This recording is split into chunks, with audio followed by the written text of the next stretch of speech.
Not been here in a very long while.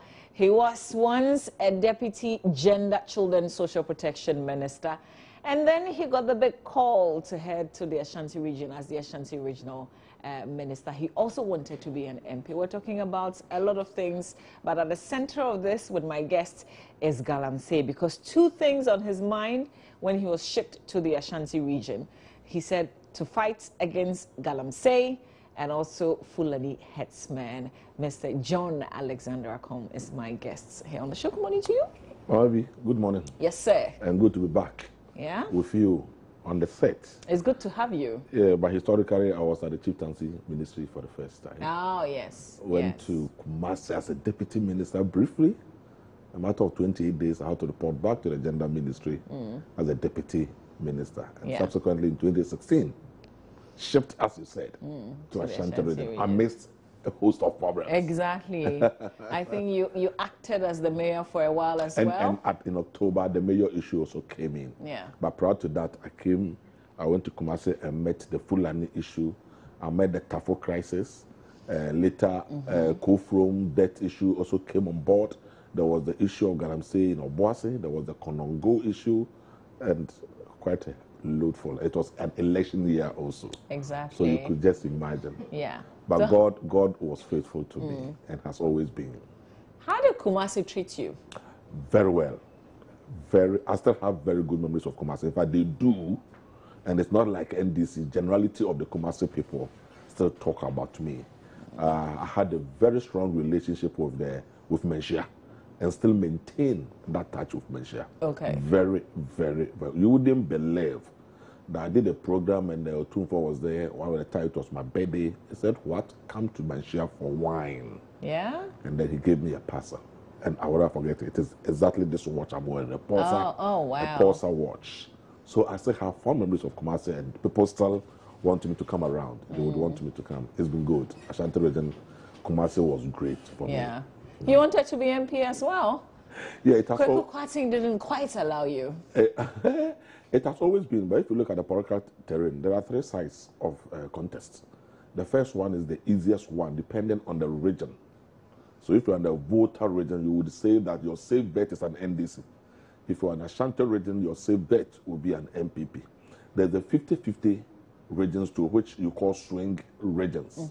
So for some of us, we either needed a swing, more particularly if you want to showcase yourself, and not even voter region, which may give you a leverage to go. But the 50-50 will always be the best place to be. Unfortunately, that's not where I belong to. So we always went towards maximizing votes in that regard. But you were quite convinced that you were going to win. Yes, exactly so, for what we know. But you know that in the election, some will come and tell you, and I have that a lot, we like you a lot, but we don't like your party. It's very common with me, very, very common.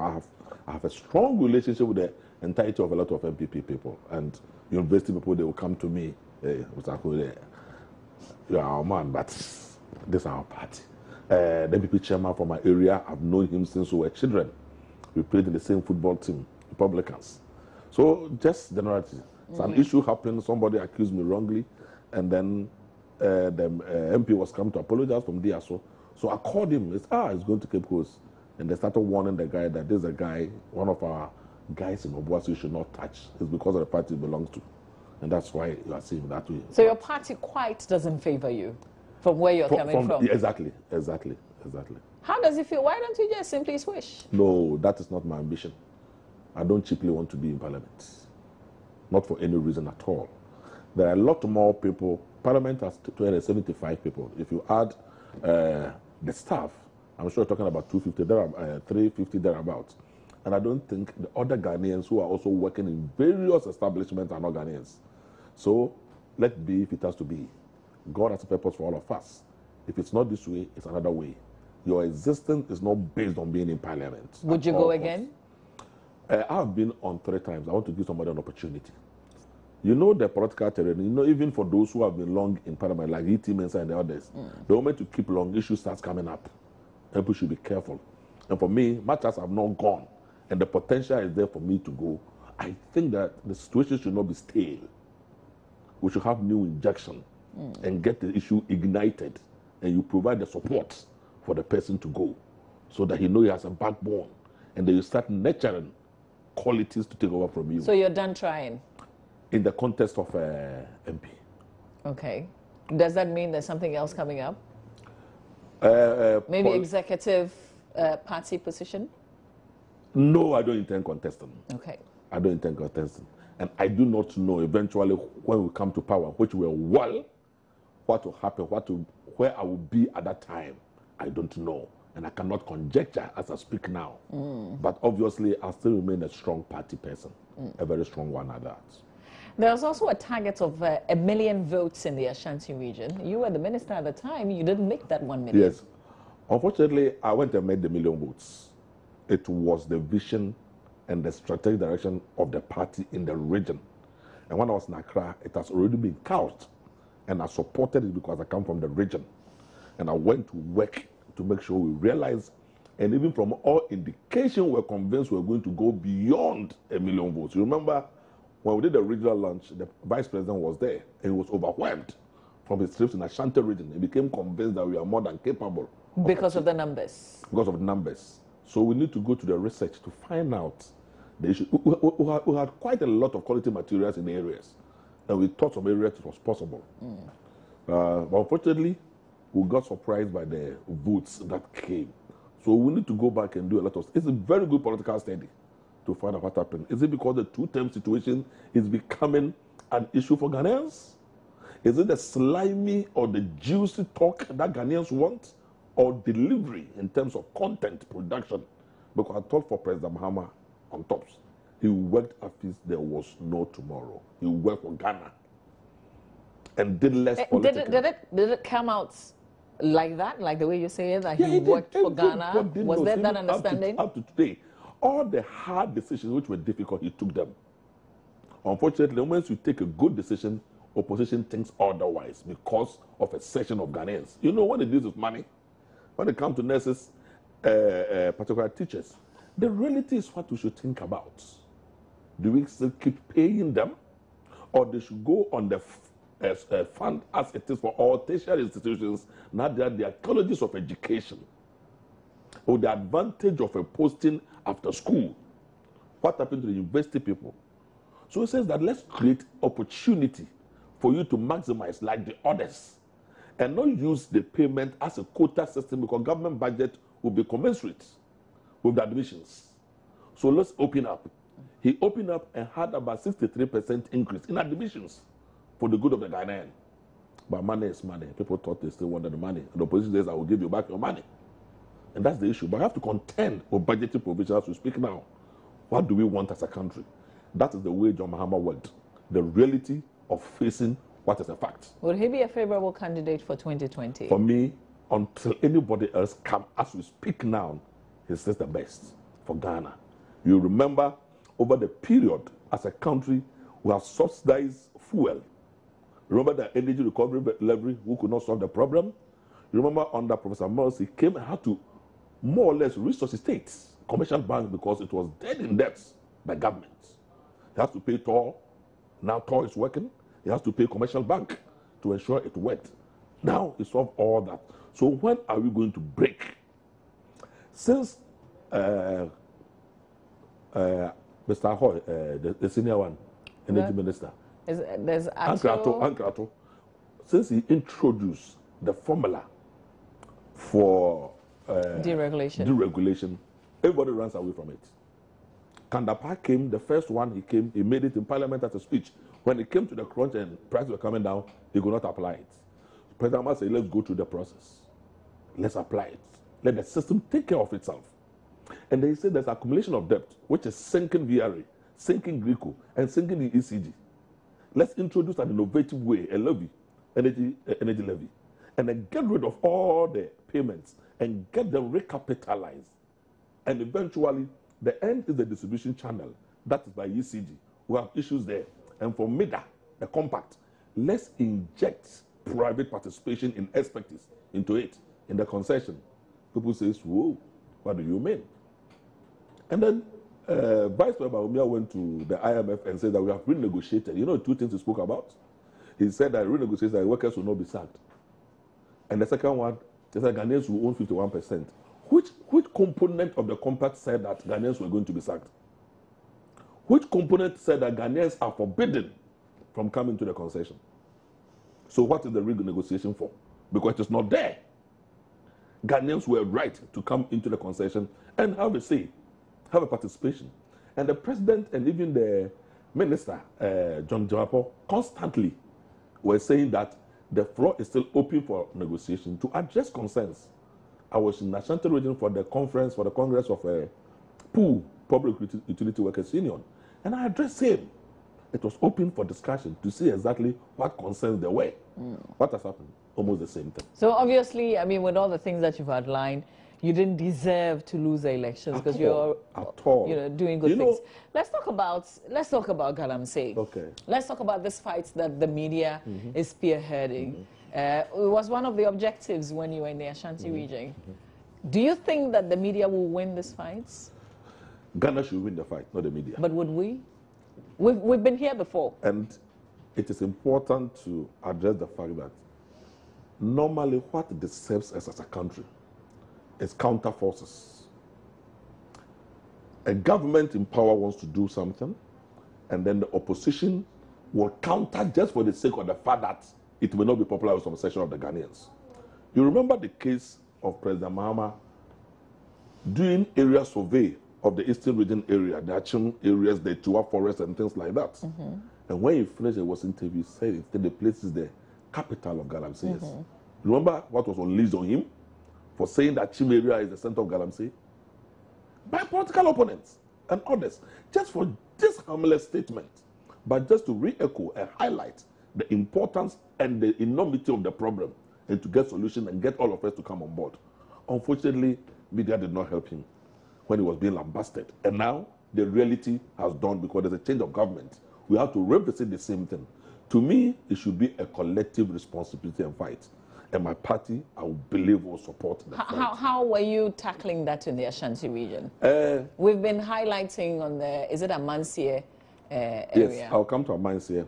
The running issues very strongly were Obuasi and Konongo.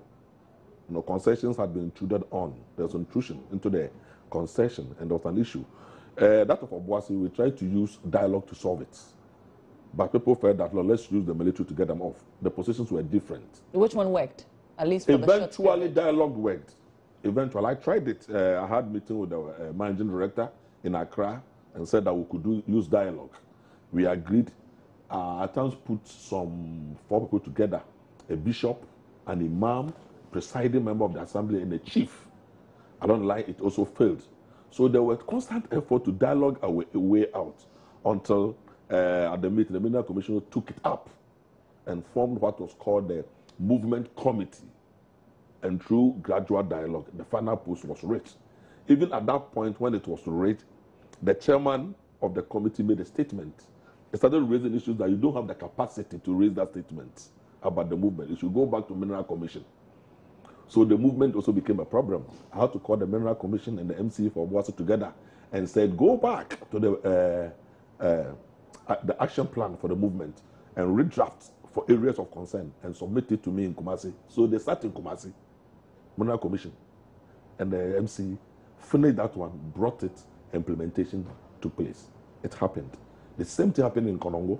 I felt that there too, there was arrogance in the way some people were doing it. Military went in by virtually. We had the managing director. We spoke and they decided there's a place of they can give it out, and that's what they will control, which eventually also worked at that time. So dialogue actually. But it didn't stop. It didn't stop the invasion. The invasion on the concession stopped. So how about the real illegal activities that was happening, polluting the water bodies and so on and so forth? Let me address to a few things. The first one is the Mine and Minerals Law. It's gone through a lot of reforms. At a point when, the law says that when any mineral is found in the land is vested in the president on behalf of the people. But the land still has ownership. So normally they will say what's on top is yours, what is down is not yours. You've heard it before. But the point is that when ownership loses the land, the law did not make provision for compensation earlier. They only paid for the crops on the land. And that is a negotiation they do. and values were very low. So you go, they say how many cocoa trees you have, and then they calculate. And what the mining companies were doing, they will look at government figures from the valuation board. You know, government is the highest possessor of land for road construction and related issues. And then they will top it up and pay you. So eventually, it is not economic payment of the trees, if you like. If it's a cocoa farm, it can go for the life of the family. So if you are paying compensation of the land, how much should you pay them? And for the landowners themselves, they will not pay anything until later they introduce what is called a deprivation. So the point is that when mining, even for bigger companies come to area, it creates a poverty for the people. So there's a continuous concern for landowners. So when issues of Galamsey came in, it became attractive for landowners then. That was the point of attraction. So the policy should try to address these concerns and make it less attractive for them to go. And that's very important to do. Now, mining. What happened was that when Ghanaians were venturing into small scale, which was allowed, what the Mineral Commission did was to map out the areas where they were mining, minerals there, and get the values right. So that if you go there, they show you these are the areas. Did that include water bodies? Not at all. In fact, it did, but not at all. That's what's called the alluvial. They know there's mining there. So what should have been done? That much as there was Mineral Commission should have taken some of them out and say these areas are no-go areas. In fact, aside water bodies, some areas may be more attractive to cocoa. You may even say that this area is not part of it. The other area. The moment you go there, it's closer to under concession, the attraction comes. Because they will test and know the strength and becomes an attractive thing. So they should have separated and said that some areas are not available. The other point one is the alluvial. You do it right in the water body, very dangerous. 3 things happen. Apart from polluting the water, you may be extracting of a chemical. That's also dangerous. In Obuasi, we drink water from where it's called Oda River, which is in Amansie, West District. It's the highest impacted area. So it is impacted, and Ghana Water Company was treating water. And normally when you treat water, you should get 75% out of the total treatment. But it was becoming the opposite. They inject more chemicals and get 25% instead of 75%. You can realize the opposite. You inject more money, but to some level, you cannot inject more chemical because you become toxic. So it was all over the place. So the alluvial was very dangerous, a no-go area. Number 2, mining, you just can't give a license. There should be conditions. Mining is basically water. If you look at the videos, it's all water. You wash a particular. Underground is even more safer. In Obuasi, you cannot even see that there's Galamsey when they were in their concession because it's a deeper affair. So you don't see what you see in the western region of Mansay in Obuasi. You don't see except the fringes of Obuasi. So there are 2 different ones. So you only wash to get the gold. So it needs water. Now, when you go to the bigger companies, what they do, they call it a slime dam. They will get their water source, store the water, use that to wash the gold, go through the process. The rest, they will do a big dam and store it inside. Okay. And that storage in the dam, they make sure that doesn't affect the environment. At times, they call something recovery. Recovery is how much gold you can take from the total concession. So some get 80%, some 60%. So when it gets there, when the price of gold changes, it becomes economical to re-mine some of them. And otherwise, that's happened several times. They go back to mine it. So that storage, in the case of the small scale, the storage is not there. Yeah. So they re-inject the wash water into the main water body. That is a problem.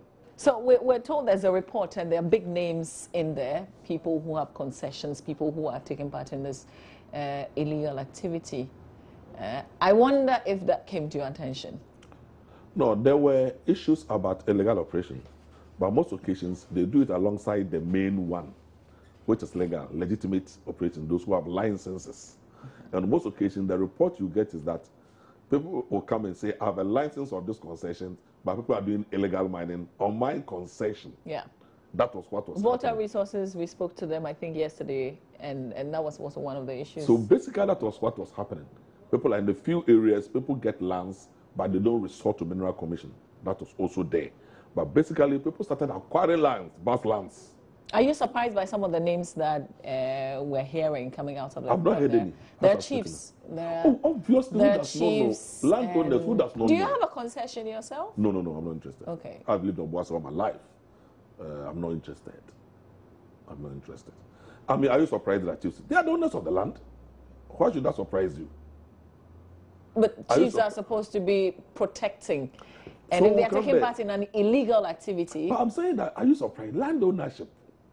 You should not be surprised. There's also the issue about this famous, and I'm sure you've heard about her, Chinese woman, Ashawan. Did you meet her? I met her once, officially, at my office. You know, I went to Kumasi, like I told you. I was appointed around the 19th of January 2016. Just that I was the last minister, so everything it's May. And eventually, after the vetting and swearing, I went to start job in March, first week in March, and I started. So I had 10 months. So later in the year, there was an operation. And then we had calls from our Mansell West District Chief Executive that there's operation around this area. He's not even aware. So I asked the police. They said they're not aware. The military, they're not aware. So there's no official. So a lot of people came to my office to complain about some seizures. And this woman was one of them. I did not see any weight on her because it was just that complaint. And then I referred that her equipment had been seized? Yes, amongst other Ghanaians. I said it's going to be referred to the Regional Security Council to find out what happened. Which you were head at the time. Yeah, exactly. And I referred to it because nobody is aware. And then that is all the relationship I had. I did not see the weight. So you returned the equipment back to her? Not her. Everybody. We are in the Regional Security Council decided to return the equipment. We should be involved because we have the committee, a task force standing. And people, you know, this illegal business, people go, we've done, hey, I'm from here. And then they see things that have their own benefits. But did the committee also, you know, look at like a background check of the people who had complained that the equipment had been seized? No, the initial one was that who did the operation, who authorized it. And nobody owned them? No, yes, so we have some information. So it should go, everything should be referred to the task force headed by the deputy minister. Okay, so I wonder on what basis the equipment was returned. That is what I'm telling you, that in the work of security, if you are making an operation and the task force is working, military, police, they do a lot of them. They don't just go in to seize. The first one, they do a lot of raking, you know, the military, to be sure that it will be evidential. And then they will map out and know who to arrest and where to get it. So when they strike, they go full fold. At times, we go and do it, and then there's no effect to even prosecute. So that was a good concern for us. BNI was speaking about it. So she's legal, right? I mean, that's what he came among the people to complain, and I just referred it to.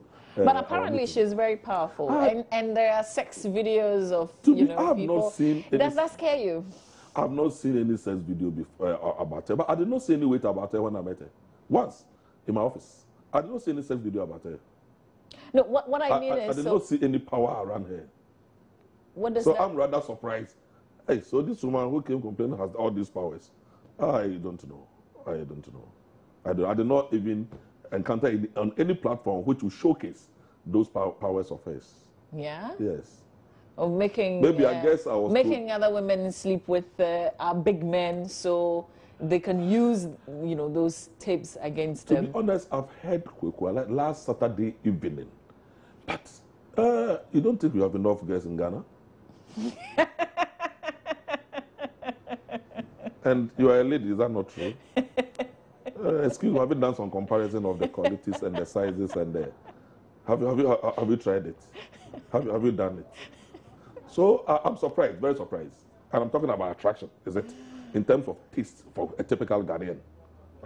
So you kind of doubt that narration then? I don't want to doubt because somebody is saying it, but I'm saying that I find it difficult. I would need to look at the video. Because, I mean, have you compared our taste? You tell me. You are our man. We Ghanaians are very we are very choosy. In wrapping up this conversation, and it's sad that we have to wrap up because there's so much in you that we need to hear. The question I asked at the beginning of this conversation, I'll ask again: is this a war that we will win? We should aim to win. That's the aim. But yes, would we, considering we've had different... That's what I'm saying, that when it happened and the President, John Mahama, was working on it, he did not receive that support. Let's all provide that support, but not in a manner that will spoil. Let's not go as if we are doing an emotional approach. Let's map out exactly what we want to do. If you look at how we're doing it now, is it emotional? Yeah, initially I heard a lot of things. A report to few excavators. We have seen 5,000. What does it mean? What does it mean? So let's map, what do we intend doing? Those who have concessions, what are the policy direction we want to aid them to do and clean up the system? Are we stopping it? And those illegal, what are we doing? Are we going to make them cooperative organizations, or we are going to arrest them? We should get the policy right. And those who are doing legitimate business, we have legitimate concerns about water body destruction. And then non-refilling, when you do the mining, you should refill the areas. These are two concerns. Don't inject into our water body. What are the policy direction? For all you know, your concession alone, in terms of capital output, will not allow you to do a big slime dam to put your water in. Can we combine? Are we in the same area? So we should sit down and map out exactly what we want to do, so that it will not be like we want to put people out of business and salary, but want to save our water bodies and our lands. We should do something. The policy is not too clear, but we should all support for achievement. But when you reach a point of doubt, because people are saying that they want to take excavators and in the name of trying to clean up the system, give it to some political party people, we should not give room for doubts, which is a possibility, and then get it done very nicely. I thank you for your time today. Yeah, thank you for allowing me to pull you out and for sharing your thoughts. It's always good to see you. It's You're the always only a person I pleasure to keep speak calling. to you. Yes. Thank you so much. That's Mr. You're John. not Chinese, you're Ghanaian. Mr. John Alexander Ackon, and the last position he held, and I don't know if he's on retirement now. He was the Ashanti regional. I'm not minister. tired. You're not retired. I'm retired from the position, but not tired. Okay. Politically. We thank God. Stay with us. We've got more for you here on the AM show.